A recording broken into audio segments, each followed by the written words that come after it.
ये बारिश सिर्फ बारिश नहीं, ये तुम सब गांव वालों पर कहर टूटा है। ये बारिश अब कभी बंद नहीं होगी। बाबा, ऐसा क्यों है बाबा? ऐसी भी क्या बद्दुआ लग है हमारे गांव को? पूरे 2 महीने से लगातार ये बारिश बंद नहीं हुई एक लम्हे को भी। कुछ तो कहिए बाबा। ये सिर्फ बारिश नहीं, बारिश का कहर है। तुम लोगों का वो गुनाह, हाँ हाँ हाँ हाँ, वो तुमको बर्बाद कर चुका है। पूरा गांव दहशत में था। लगातार 2 महीने की ना रुकने वाली बारिश ने पूरे गांव को मौत के दरवाजे पे लाकर खड़ा कर दिया था। गर्जनपुर नाम के गांव में राजू नाम का एक गरीब आदमी रहता था। सुनिए जी, आपका कोई काम लगा क्या? नहीं लगा आशा, आज भी खाली हाथ लौट आया हूँ। लगता है मेरी किस्मत ही खराब है। अपने साथ साथ मैंने तुम्हारी और अपने बेटे अर्जुन की जिंदगी भी खराब कर दी है। ऐसा मत कहिए जी, मेरी दुनिया तो बस आप दोनों ही हो, मेरी सबसे बड़ी दौलत।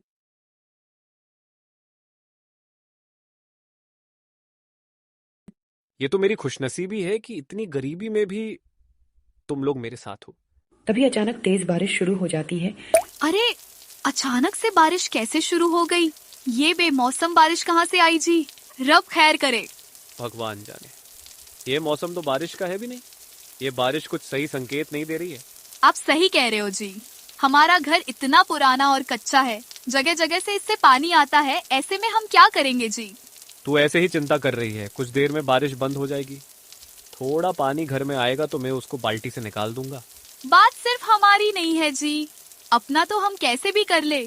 हमारा 2 साल का छोटा सा बेटा है अर्जुन, उसे सर्दी लग गई तो इलाज करवाने को पैसे भी नहीं है हमारे पास। तू सही कह रही है। थोड़े समय बारिश रुकने का इंतजार करते हैं। कुछ समय बीत जाने पर भी बारिश नहीं रुकी। तू सही कह रही थी आशा, ये बारिश तो रुकने का नाम ही नहीं ले रही है। एक काम करता हूँ, घर की छत पर कोई पन्नी डाल देता हूँ जिससे पानी रुक जाएगा। ठीक है, पहले मैं अर्जुन को लेकर बाहर जाती हूँ, कभी छत से मिट्टी गिर जाए। ठीक है। आश अपने बच्चे को लेकर बाहर आ जाती है। अर्जुन ने जैसे भी छत को ठीक करने की कोशिश की, उसी समय घर की छत ढह जाती है। है भगवान, ये क्या हो गया? आपको तो चोट भी लगे है और हमारा घर भी ढह गया है। अब हम क्या करेंगे? अरे भाग्यवान, चिंता ना करो, मुझे ज्यादा चोट नहीं लगी। चिंता तो घर की है। ऐसी बारिश में हम अर्जुन को कहाँ ले जाएंगे? कैसे उसे बारिश से बचाएंगे? आप आइए जी, पहले हमें रुकने की जगह ढूंढनी है, चलिए। दोनों एक ही पल में सड़क पर आ जाते हैं। बहुत ढूंढने पर भी जब कोई जगह नहीं मिली तो वो तेज बारिश में वो एक पेड़ के नीचे बैठ जाते हैं। ये अर्जुन तो रोए जा रहा है जी। लगता है बारिश में भीगने से इसको बुखार हो गया है। पेड़ के नीचे भी हम बारिश से बच नहीं पा रहे हैं।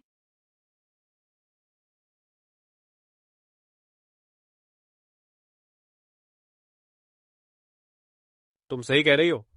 हमें अर्जुन को बारिश से बचाना होगा, वरना इसकी तबीयत बिगड़ जाएगी। हाँ, पर कैसे बचाए? किससे मदद मांगे? क्या कोई हमारी मदद करेगा? इतने सारे लोग हैं गांव में, कोई ना कोई तो हमारी मदद कर ही देगा। सुनिए जी, मुझे अभी अभी ख्याल आया, मेरी बड़ी बहन लीला दीदी बहुत अमीर है, उनका घर भी बहुत बड़ा है। वो हमको रख लेंगे बारिश रुकने और घर का इंतजाम होने तक। क्यों ना हम उनसे मदद मांगे? तू सही कह रही है, वो हमारी मदद जरूर करेंगी। चलो चलते। अरे बारिश कौन भिखारी आ गया? लीला देखो तो सही। भगवान का खौफ कीजिए जी, कैसी कैसी बात करते हो। कोई मुसीबत में भी हो सकता है। मैं देखती हूँ। आशा बहन, तू इस समय इतनी बारिश में कैसे? और ये राजू भाई, सबके सर पे चोट कैसी है? सब ठीक तो है ना? अंदर आओ और बताओ। लीला दीदी, हमारा घर बारिश में ढह गया है, इनको चोट भी इसीलिए लग गई है और मेरे बेटे को ठंड लग गई है। रहने की कोई जगह नहीं है। कुछ दिन के लिए कृपा करके हमको घर पे रख लो, हम जल्दी ही घर का इंतजाम कर लेंगे। लीला दीदी।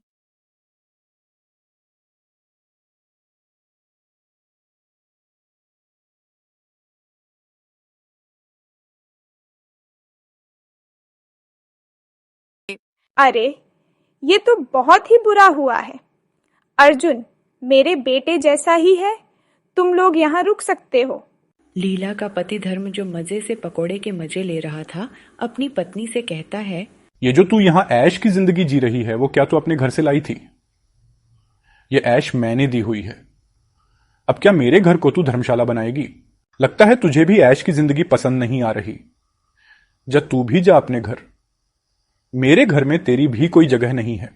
ये सुन लीला राजू और आशा के सामने हाथ जोड़ लेती है। माफ करना मेरी छोटी बहन, मैं तेरी कोई मदद नहीं कर पाई।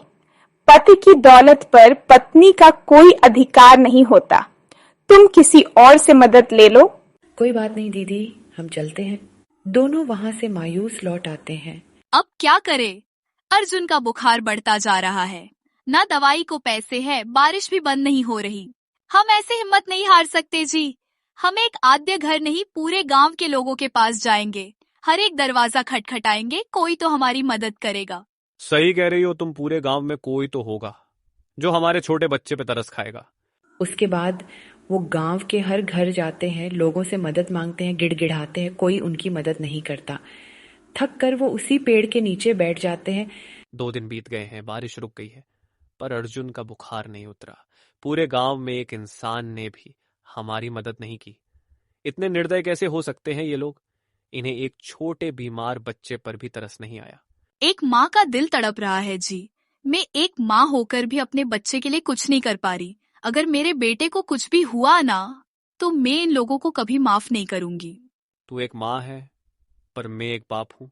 इस समय खुद को अपाहिज के जैसा महसूस कर रहा हूँ। अपने बच्चे के लिए कुछ नहीं कर पा रहा। तभी अर्जुन की हालत बिगड़ने लगी थी। अर्जुन ठंड से कांप रहा है। आज अर्जुन को संभालिए, मैं कंबल लेकर आती हूँ किसी से। आशा अपनी एक पड़ोसन ललिता के घर जाकर उसके पैर पकड़कर गिड़गिड़ाने लगती है। भगवान के लिए मदद कर दो, घर नहीं दे सकती तो एक कंबल दे दो। मेरा बच्चा ठंड से कांप रहा है, उसकी सर्दी रुक जाएगी।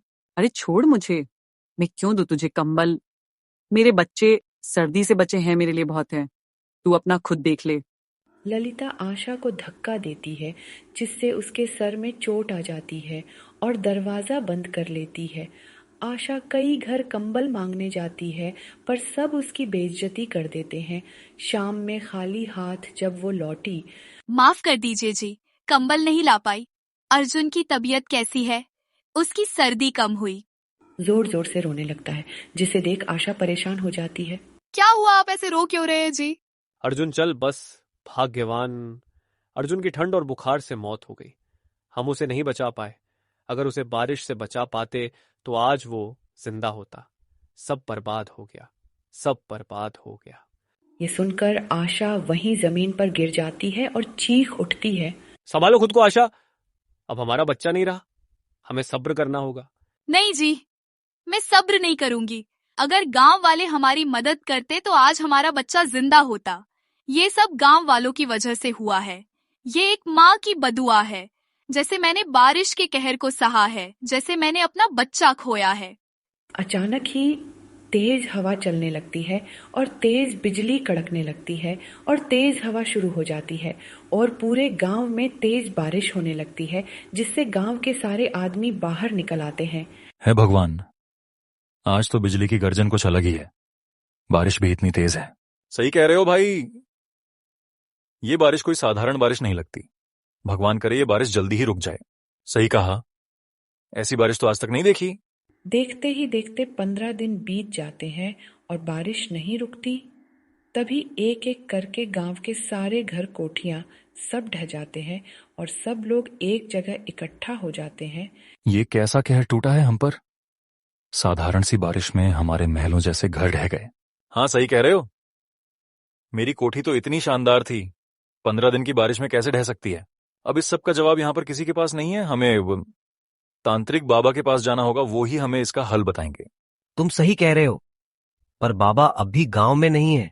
बाब ये सही, वो बाहर गए हुए हैं। अभी वो 2 महीने के बाद आएंगे। तब तक हमें ये ना रुकने वाली बारिश का कहर झेलना होगा। और ऐसे ही 2 महीने और बीत जाते हैं। गांव वाले उस बद्दुआ से तबाह हो चुके थे। न बारिश रुकी, न उनके बुरे दिन दूर हुए। जब बाबा वापस आए तो गांव वाले उनके पास जाकर सब कुछ बता देते हैं। हमारी मदद कीजिए बाबा, हम बर्बाद हो चुके हैं। अनर्थ, घोर अनर्थ। ये केवल बारिश नहीं बल्कि एक बदुआ है, जो बदुआ तुमको जीवन भर झेलनी होगी। बदुआ? कैसी बदुआ बाबा? कुछ महीने पहले एक औरत का बच्चा मर गया था तुम्हारी वजह से। इस बारिश में ही सबसे मदद मांगी उसने, तुम में से किसी ने उसकी मदद नहीं की। उसी की बदुआ में बंधे हो तुम सब। तभी गांव वालों को आशा और राजू का बच्चा याद आ जाता है और सब बाबा के सामने हाथ जोड़ लेते हैं। हमसे गलती नहीं, पाप हुआ है बाबा। हमने जो किया उससे कहीं ज्यादा हम उसकी सजा भुगत चुके हैं। हमें इस बददुआ से मुक्त करवाए। इस बदुआ से वो औरत ही तुमको मुक्त कर सकती है। उसे ढूंढो और उससे माफी मांगो। उस दिन के बाद गांव वाले आशा और उसके पति को ढूंढने लगते हैं। लगभग 8 दिन के बाद उस औरत का पता लग गया है, वो पास वाले गांव में रहते हैं। हमको वहीं जाना है। चलो चलो सब चलो। सारे गांव वाले उस गांव में पहुंच जाते हैं। देखा, वो दोनों एक शानदार से घर में थे। उन्हें देख सारे गांव वाले हाथ जोड़ लेते हैं। आशा बहन, तुम्हारी बद्दुआ ने हमें बर्बाद कर दिया है। हमें अपनी बद्दुआ से आजाद कर दो। आज तक हमारे गांव की बारिश बंद नहीं हुई। हम सबके घर ढह गए हैं।